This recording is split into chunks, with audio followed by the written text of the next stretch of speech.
And I'll remind each speaker that we have a total of 15 minutes, so that'd be 5 minutes per speaker. Thank you. Sure. Hi, I'm Allison Guyton. I'm here to continue speaking as a concerned taxpayer in our county. I do believe the Sachs complaint was warranted, and I'm saddened by the superintendent's refusal to answer my direct questions from the last board meeting, especially when written copy was supplied so there could be no mistaking what information and answers I was requesting. Quite frankly, it certainly bodes well for the belief that wrongdoings are going on and the Sachs complaint was warranted. For starters, my biggest issue of the board retreat meeting in Rome was totally ignored with no response from Dr. Harper. With Dr. Nelson stating to the paper and at the June 18th board meeting that the meeting reconvened after Ms. Gray and the press had left, Dr. Harper telling the press that they had not reconvened, and then telling Sachs in his response differently, someone surely owes us taxpayers a definitive explanation as to the operation of the meeting, as was requested last month. Contradictory statements and ignoring this issue will not make it go away, and again, I request a definitive factual explanation to the operation of this meeting. The minutes should then be modified to reflect the factual data. I further asked for who kept the minutes of this meeting and how it could have been simply adjourned by Davis Nelson without following the parliamentary procedure and the rules of order to adjourn it. These questions should have been able to be answered, regardless if the minutes are found to be accurate, depending on your definitive response as I questioned above. I still await and request again answer to those two questions. I also asked and still have not received a reply to the questions raised in Dr. Harper's response to Sachs. Which board member or members violated ethics policies, what the violations were, and what actions have been or will be taken to address these violations. Again, I request answer to those questions. As for the response I did get from Dr. Harper after the last board meeting, they were incomplete and raise even more questions. The copy of the facility agreement with Excel is dated 5/17 of 2011, indicating its use for early spring to June of 2012. I want the facility agreement for the spring of 2011, which is when Excel began using our facilities. The certificate of liability insurance you provided in your response states that it is, and I quote, evidence of general liability insurance for the use of the baseball and soccer fields at Cass High School for the 2012-2013 school year, unquote. I want a copy of the certificate of liability insurance that was to be on file for the spring 2011 and the spring 2012 usage of our facilities, because obviously the copy you sent me does not cover those school years. Furthermore, the facility agreement you provided lists the purpose for the use of the baseball field. Since there's no mention of using soccer fields as per the certificate of insurance, I'd also like copies of the facility agreements for that request. I further feel this is a conflict of interest with Davis Nelson acting as the listed representative and signing the facility agreement for Excel when he holds his position on our board. For the record, as a taxpayer, I request Excel's free use of our facilities, as in no monetary payment to the system, be denied for this and future school years. Dr. Harper's response to my request for the list of in-kind services provided by Excel in lieu of payment was for me to request them directly from Excel. If Dr. Nelson, acting as a school board member and not a representative of Excel, had this list for the June 18th board meeting, and the county is willing to accept in-kind services rather than payment for the use of our facilities, I find it implausible that the system has no list and approximate value for these in-kind services to be able to supply it to me. Again, I request this list as well as justification that this is a responsible use of tax dollars to pay utility bills related to this usage while there is no monetary exchange to offset this budget item. As for my questions on the road and volleyball club using our facilities, again at no charge, I also find Dr. Harper's response unbelievable. He stated, and I quote, that this was a request by the principal to bring in a high-caliber camp opportunity for girls seeking to improve their skills. Unquote. The copy of the facility agreement plainly states it was for the purpose of the Northwest Georgia Junior Olympic Volleyball Club out of Rome to hold practices. Furthermore, the certificate of liability insurance plainly states, quote, all participants must be registered with a regional volleyball association in order for coverage to apply, end quote. So that proves that this was not an open invitation for Bartow County School System athletes to come and participate in these practices. There's no excuse for this private club using our facilities free of charge when Ms. there were... Cotton, I hate Yes, to sir. interrupt you, but you've used your 5 minutes, and I want the other folks to have their opportunity. That'd be If you fine. could close, thank you. You have a copy of the questions that I've asked last month, and I'm requesting further information and requesting those answers again this month. You have a Thank you. hard copy of that. Thank you. Dr. Harper. Mr. Chairman, board members, Gail Englehart wants to address the board this time. Good evening.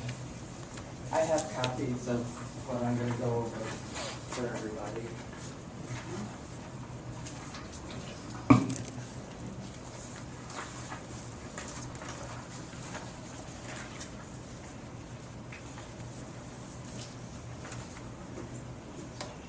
Mr. Pettit. Good evening. My name is Gail Englehart. I have been in front of you before. I am the director of the Bartow Tea Party and also a citizen of Bartow County and a taxpayer here in Bartow County and in the state of Georgia. Along with Mr. Paul Nally, who was my co-plaintiff, we felt it was our civic duty to file a suit as it pertained to the appointment of Miss Anna Sullivan. We had nothing personal against Miss Anna Sullivan, and I congratulate you for winning the election. And that I'm sorry it got tainted by the rule of law. Anyway, the whole purpose was, in filing that civil action, was to make the board aware of what the rule of law was with regard to HB 623, which got enacted into law in May of 2003 and became Georgia Law 2003 on page 375 of the Georgia Law Books. It has never been amended and it has never been changed. And in fact, the law is still the prevailing law, and that no other law takes precedent over it. And as a matter of fact, and to make this a little bit briefer, because I know there's only so much time, even Mr. Hatcher, who represented Ms. Sullivan, so stated in his last motion to drop his request for legal fees that he agreed that HB 623, Georgia Law 2003, was the prevailing law, and that any other law would be null and void that would be made contrary to it or after it. That law was written specifically for Georgia, Bartow Board of Education. It was not written for anyone else. The statutes that have been quoted and that were statutes for other boards of education, not for Bartow Board of Education. And everyone knew. And in fact, even the board here followed the law in 2004 when they had another situation where there was a vacancy, and that during the person's term. So they obeyed the law and they held a special election to replace that person. You have it in your records, I'm sure, and can look that up. I didn't bring all that. I have a file yay big on this whole fact. The amazing thing is that what Mr. Hatcher agreed to, and that he agreed to HB 623. Now the case was made moot for a very specific reason. For one thing, they said that we didn't give them enough time, that we waited till the 11th hour last minute. Now you all know that someone has been bringing this topic to your attention since February, at minimum. And that the gentleman in question that Ms. Sullivan replaced, and that resigned in December of 2011. There was plenty of time to hold a special election. And that, but the delay and delaying and delaying and waiting until the July 31st primary made it too late to file for a special election then. But we had been bringing it to your attention. Many concerned citizens of Bartow County brought it to your attention. So therefore, I have a question. One of the things that Mr. Hatcher said in his motion was that the law, even though the law, HB 623, Georgia Law 2003, is a valid law, it doesn't say that you can't appoint.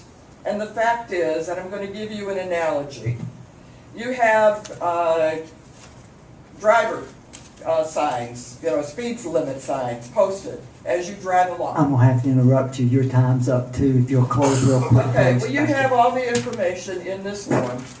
Thank you. You're welcome. Dr. Harper. Mr. Chairman and board members, the next individual who would like to address the board is Mr. Fred Werner.